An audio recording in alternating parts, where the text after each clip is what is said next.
বাংলাদেশে এক বাউল শিল্পী আছে, আবুল সরকার নাম। আবুল সরকার, মানিকগঞ্জ বাড়ি। এগুলো হলো ওই যে গত ফ্যাসিস্ট সরকারের আমলে পবিত্র সংসদে ওই জায়গায় কিছু নর্তকিয়ার পতিতাদের ঢুকিয়েছিল, তার মধ্যে একজন ছিল মমতাজ।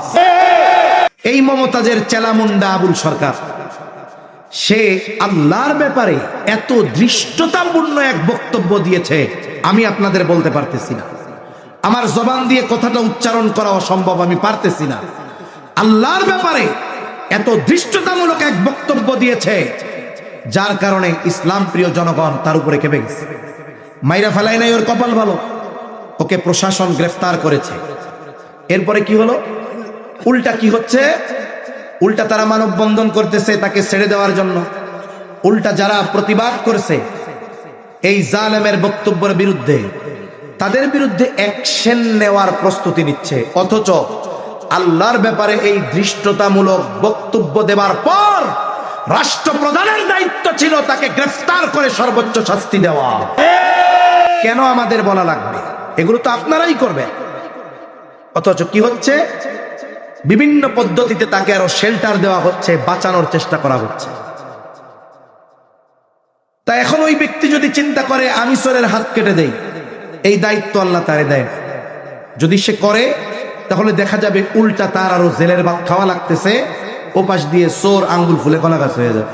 ঠিক কিনা বলে?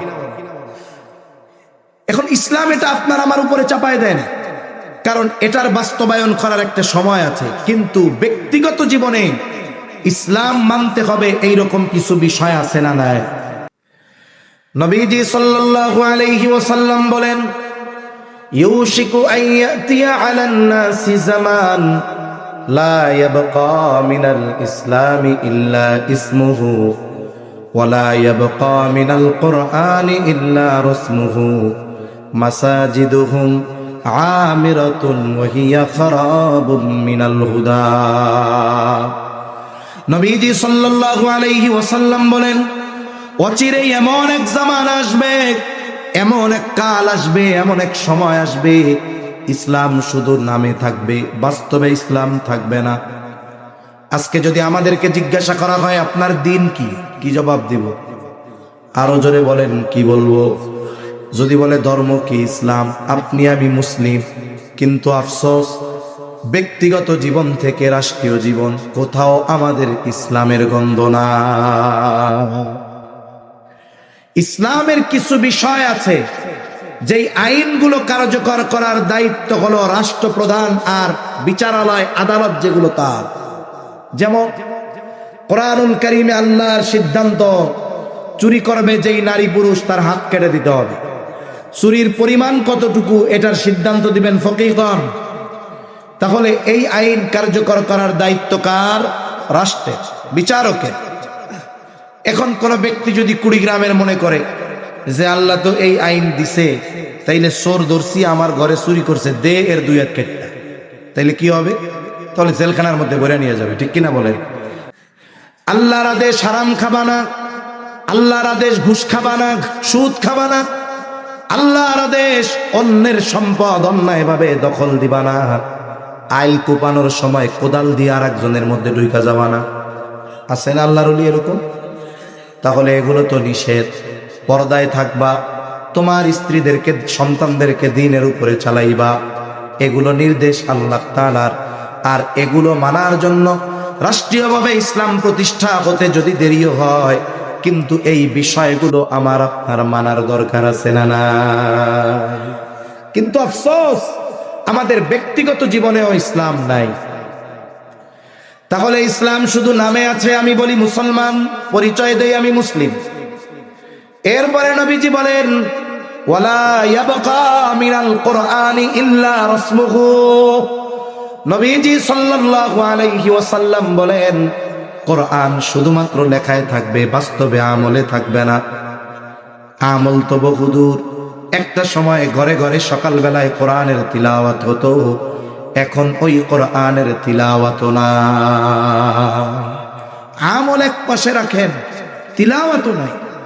অথচ আমরা ছোটবেলায় দেখছি, এখনো মনে আছে আমার, যে বাড়ির মানুষেরা কারেন্ট ছিল না, এশার নামাজের পরপর ঘুমায় যাইত সবাই, লম্বা সময় ঘুম।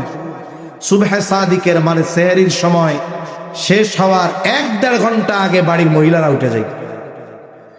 উঠে কি করত? উঠান বাড়ি পরিষ্কার করত ঝাড়ু দিয়া। যদি কারো বাড়ির সামনে রাস্তা থাকতো, আমাদের অঞ্চলে বলে বাহির বাড়ি, যেহেতু গভীর রাত কেউ দেখবে না, বাহির বাড়ি রাস্তাগুলাও ঝাড়ু দিয়া দিত। এখনো সুবহে সাদিকের আধা ঘন্টা বাকি, এইবার বাড়ির পুরুষদেরকে উঠায়া দিত।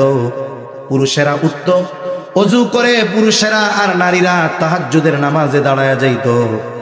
ইতিমধ্যে ফজরের আজান, মহিলারা যায় নামাজেই ফজরের নামাজ আদায় করে নিত, আর মহিলারা পুরুষেরা ফজরের নামাজ আদায় করার জন্য মসজিদে চলে যাইত।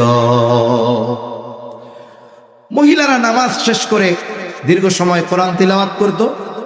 ইতিমধ্যে পুরুষেরাও মসজিদ থেকে নামাজ শেষ করে বাড়িতে আসত। আমাদের গ্রামে ছোটবেলায় সকালের খাবারের আগে ওই যে ফজরের পর হালকা নাস্তা করত মানুষ, একটু চা বিস্কিট, একটু গুড় মুড়ি, এইগুলো খাইত। এরপরে পুরুষেরা কোরআন তিলাওয়াত শুরু করত, কেউ বাড়ির বারান্দায়, কেউ বা কাচারি করে, আর মহিলারা ঘরের অন্যান্য কাজ, রান্নাবান্নার কাজ শুরু করে দিত। ওই সময়গুলোতে যখন কোনো মানুষ গ্রামের মেঠোপথ দিয়ে চলত, দেখা যাইত প্রত্যেকটা বাড়ির থেকে গুনগুন কোরআনের তিলাওয়াতের আওয়াজ আসতো। বলেন তো আজকে সেই আওয়াজ আছে নাকি? জোরে বলেন, আছে নাকি? তাহলে আমল গেল, তিলাওয়াত গেল, বলে সবই গেল।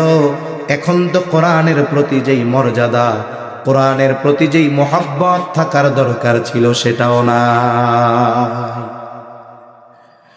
সফরের সুবাদে বিভিন্ন প্রত্যন্ত অঞ্চলেও যাওয়া হয়। অনেক সময় অনেক জায়গায় দেখেছি এত সুন্দর মসজিদ, মসজিদের মধ্যে টাইলস নয়, মার্বেল করা, মার্বেল, এসি আছে, সব আছে, কিন্তু এত সুন্দর মসজিদের মধ্যে সবচাইতে অবহেলায় আছে কোরআন। কোরআন কেউ পড়ে না, কোরআনে গিলাফ নাই। এমনও দেখার দুর্ভাগ্য হয়েছে, পাকা মসজিদ, টাইলসওয়ালা মসজিদ, এত সুন্দর ব্যবস্থাপনা, কিন্তু কোরআনগুলো এত অবহেলায় আছে যে কোরআনের উপরে টিকটিকি আর তেলাপোকা পায়খানা করে রাখছে। নাউজুবিল্লাহ, কি অবস্থা একটু চিন্তা করেন।